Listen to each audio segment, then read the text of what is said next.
everyone, Jerisha Hawk here, your favorite millennial mentor and founder of the Goal Getter Group, where I help women who work a 9-to-5 build a business on the side.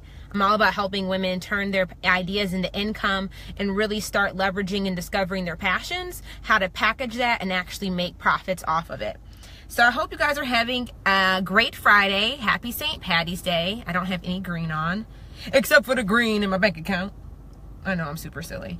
But I want to talk with you guys today about why it is so important, regardless if you have an online business or if you're just a working professional, regardless of what you do in regard to your income or in regards to how you actually make money, why it's so important for you to have an online presence. But more importantly, if you are interested in starting a business, growing a side hustle, or any of those type of caveats, why it is critically imperative for you to have an online presence, and actually how do you create content and give out content that actually converts and helps your potential clients or your potential customers actually go from just being a lurker and being a watcher and transitioning to actually hiring you, paying for your services and for your products. So we're going to dive into all of that good stuff here in just 1 second. Let me get this shared everywhere. I only have a few minutes to chat. I'm actually running in to my doctor's appointment to get a physical, and this was just really heavy on my heart to share this with you guys because I'm just seeing how much my business has grown when I got more intentional with creating and developing my online presence, and just how many opportunities and paid clients I got just because of the content I put out. Being able to book speaking engagements and high-level VIP clients just off of my Facebook Live videos and off of the content that I was producing and giving out in the world. So first, let's really just high level talk about why you need an online presence, right? So even if, let's not even focus on people who are starting a business right now, but if you're just maybe you're in college and you're looking to get a job or get your first internship, or you're graduating from college and you're looking to get your first full-time position, you're looking to actually go and enter into your career. Maybe you're already a career professional, already working in the industry, but you're looking to get a promotion or to pivot a bit and maybe go into a different industry. What your online presence has to say about you definitely impacts whether or not you get that next position, or it can have an impact on it. So I think it's important for us to make sure that the information, first and foremost, nowadays, if we are hiring somebody, or I do recruitment partially a little bit. I run our intern program at my company. And when we're looking to hire new candidates, one of the first things I do is go and Google those candidates. So you have, the internet is just the wave of the world. Everybody has access to it. If I want to learn more about another person, the first thing I do is go and Google them. And what Google has to say about you, and the other person who's searching you or looking you up is going to form perceptions based off of what they see. So if you Google yourself right now, probably your social media channels will pop up. If you have a LinkedIn page, that will pop up. If you've been published or mentioned in any articles, that will pop up. Any images associated with you typically will pop up. All of that. So anything you put out there in the world online, lives there forever. That's a timestamp that cannot be deleted. And what that presence and what those images, those articles, those comments, the type of things that you post on your social media page, how your LinkedIn page looks, people form perceptions and will judge you based off of that, and can sometimes, and not even sometimes, but can make hiring decisions based off of that.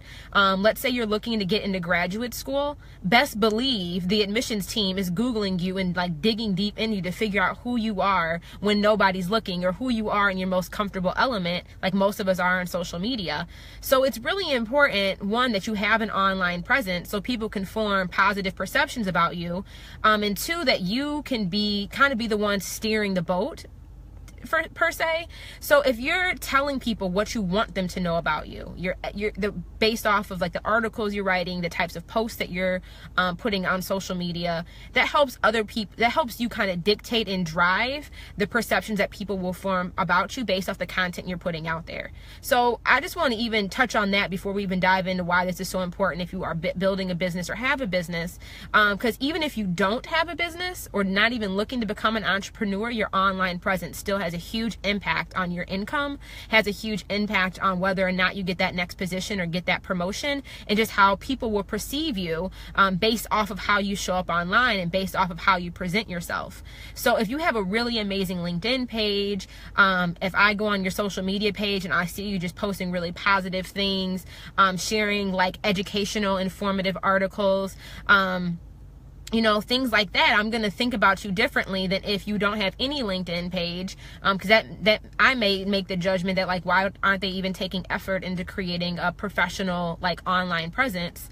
But two, if all you're talking about is like crazy BS on your social media, and you're like super negative, like always gossiping and in that world, I'm going to form a perception about you, and that can impact whether or not, like, that can impact our relationship moving forward.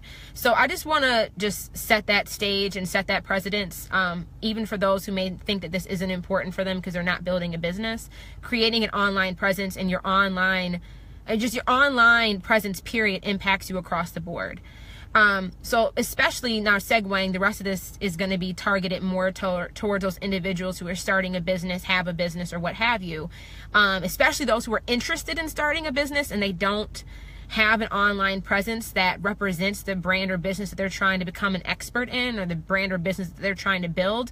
You need to jump on that like tomorrow, because if having your online presence and you building a business, and let's say the only type of content or the only things you're talking about on your social media or on your website, or whatever, are only about you, as a consumer, if I'm looking to hire you or looking to purchase your products or services, and I visit your social media pages so I can learn more about you and more about your business, if I can't find any information about your business, about the products you sell, about you being a thought leader in that space that I'm supposed to be paying you for, how is that going to look to a consumer? Right? We have to think about that. Even though people say like they want to be separated from their business, they don't want their personal identity to be embedded in their brand. I mean, that's a personal choice that you can make. I think for a lot of us who are trying to create these online service-based businesses, that's just not practical. Because nobody knows who you are. So you throw out a brand name out there, people don't resonate or don't have any emotional attachment. There's no like trust factor built into that, because that brand doesn't mean anything. So people end up buying you. They buy who you are before they like buy your product or believe in your product. They believe in you first. So people don't care about you so much, but they care about themselves, and the type of content that you put out needs to be, majority of that content needs to be focused on your client, solving their needs, talking to their fears, addressing their concerns, providing solutions to their problems. So when they start seeing your content, like watching your video content, seeing the things that you're posting about, it resonates with them, because it's like, oh, she gets me. She gets me. She's talking to my needs, my desires, my struggles, and she's providing me solutions to those problems and problems and struggles that I have. Let me go learn more about her and see how I can actually work with her, because I know that she understands me. So I hope if this is like resonating with any of you guys or whatever, like just throw some little hearts, thumbs up, or just let me know in the comments. Because I think this is just so important, especially for a lot of the ladies I'm working with now who are just in the beginning stages of starting an online business. A lot of them are terrified to start like educating their community about who they are, what they do, and what services they provide. So I'm using this also kind of just to give you guys another piece of another reminder, or another like positive push that you have to start putting yourself out there, and start developing and positioning yourself online as a thought leader in your industry and in your area of expertise.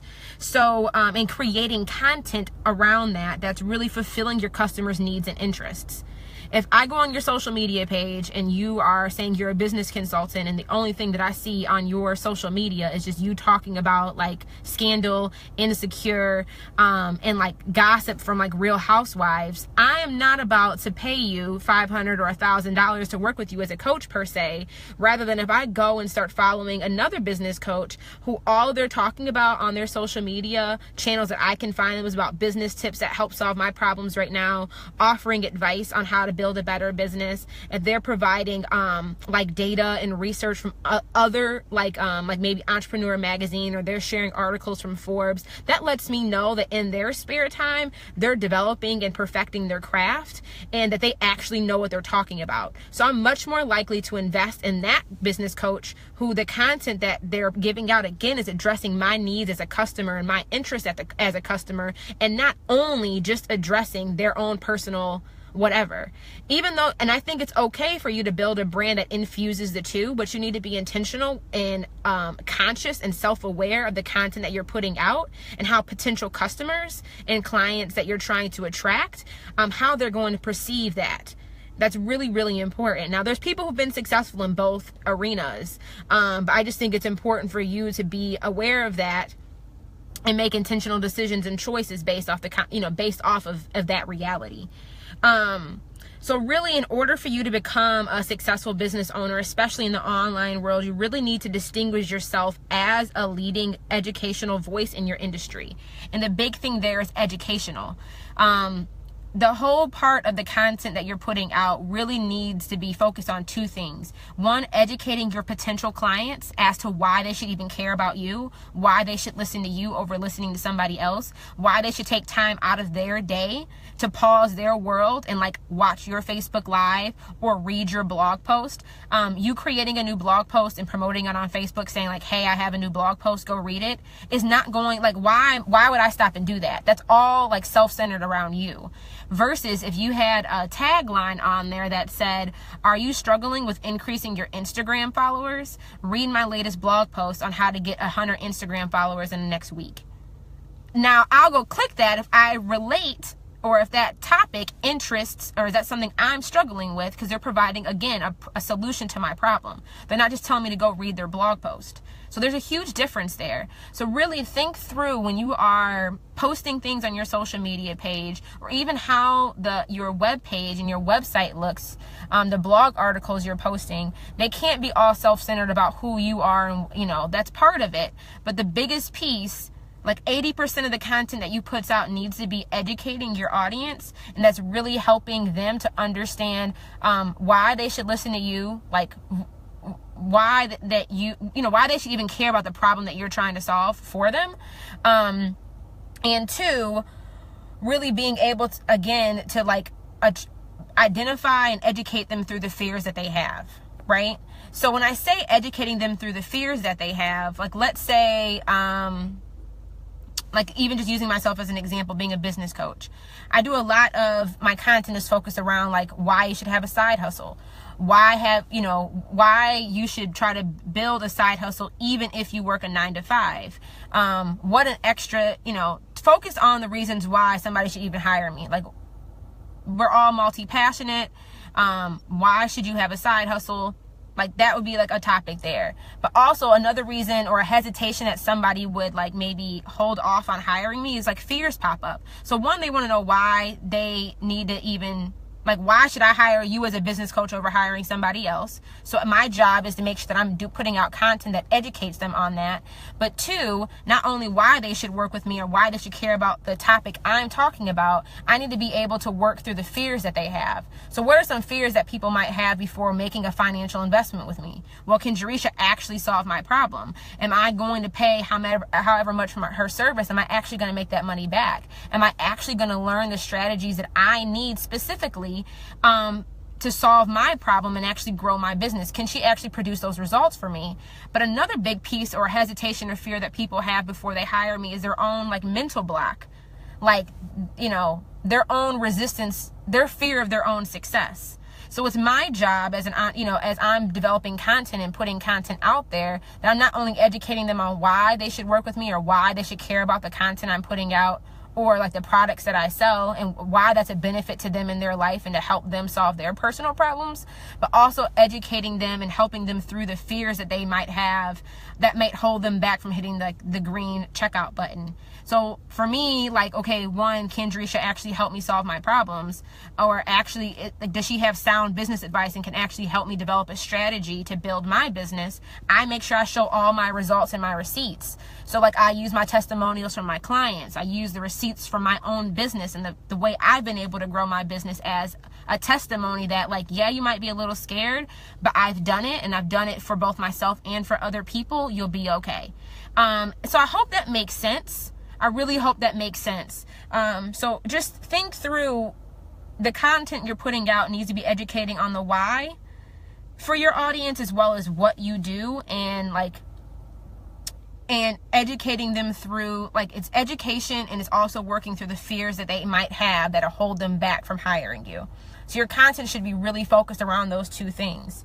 And I also want to just help you guys understand what the customer cycle, the customer journey is before somebody makes a purchasing decision, and what that looks like from start to finish. So one is that your audience needs to recognize that they even have a problem in the first place. And that's where a lot of your content can be focused, helping them understand the problems that they have, and creating content around that.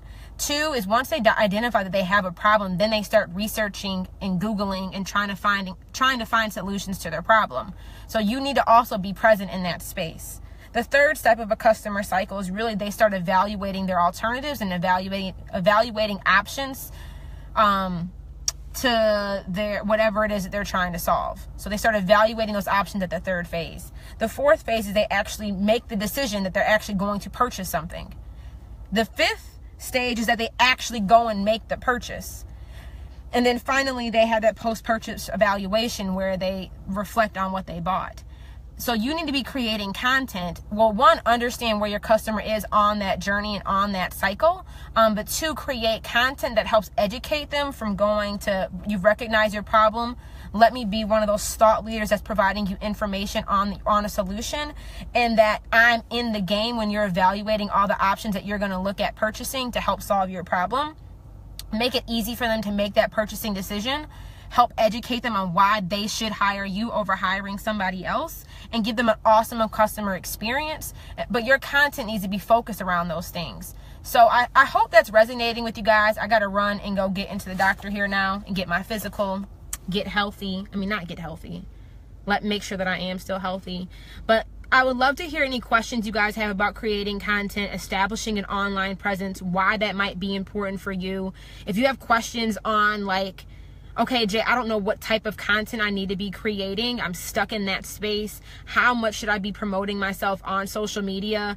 One, leave any questions that you guys do have. And then two, go check out the link that's in the title of this description, because the Goal Getter group, which is our monthly membership program, we have monthly master classes as well as a monthly mastermind call where we talk about any business related questions that you might have and really leverage the individuals in the group to help you come up with a solution. But we had a master class 2 months ago now in regards to how to DIY your social media, and it was really focused around helping you create a content strategy that will help you grow your business, help you create a content strategy that actually converts. And that master class has been really instrumental for a lot of the goal getters, but it's been something that's been really powerful for me this year, because I actually got more intentional on creating content that really talks not so much about what I want, but talks about my clients, my ideal customer, and solving problems, solving their problems and creating content focused on that. And that masterclass has just been awesome for me. So we are, for the month of March, you're able to access the Goal Getter group for just $1 to try a 7-day trial period, and check out any of the masterclasses that we have in there, so you can really start moving the needle and see if our business support community is a good fit for you. So I would really invite you all to go check that out. It's only $1. Like, seriously, it's like less than a bag of chips, to try out the group for 7 days, and definitely dive into that DIY your social media bundle, because it helps you create not only the content strategy for yourself, but also helps you understand how often you should be promoting on the different social media platforms. So just recognize, if you're not right now, if you're starting a business, I want you to start scrolling through, do a social media audit on yourself. So scroll through, like, Google yourself first and foremost, see what pops up. See if the things that pop up actually resonate with the business and perception that you're actually trying to create for your brand or business. If it's not, dive into the Goal Getter group, get the DIY your social media masterclass, dive into that bundle, and start creating a content strategy so you can start crafting the image and positioning yourself as a leader in the industry. So when people do go Google you, or people do check out your social media, they know who you are, they know what you stand for, and that, you know, they can see that you're a thought leader and like, oh no, she knows her stuff. I want to work with her. Where do I go find out more about her? So I hope that helps you guys. I'm so glad this was good. This is really good. I'm glad that this was beneficial. But if you have any questions, comments, aha moments, or other suggestions that you want to share, definitely leave that in the comment section. You never know how your thoughts or your perspective on something can empower and inspire somebody else. So definitely leave comments below. Share this video with anybody that you think might need to hear this message today, or share it on your own personal timeline if you know that you're going to need to come back and revisit this later so you can watch it later. And then, like I said, if you need help on like, how do I do this though, Jay? Go check out the Goal Getter group. Join the membership group for just $1. You know, you get a 7-day trial for $1. And dive into the DIY your social media masterclass, because it'll help you craft this stuff out. So hope you guys have a great rest of your Friday. Enjoy your weekend. Be safe today. Keep moving that needle. Remember what Jerisha said, and I'll talk to you guys soon. Bye.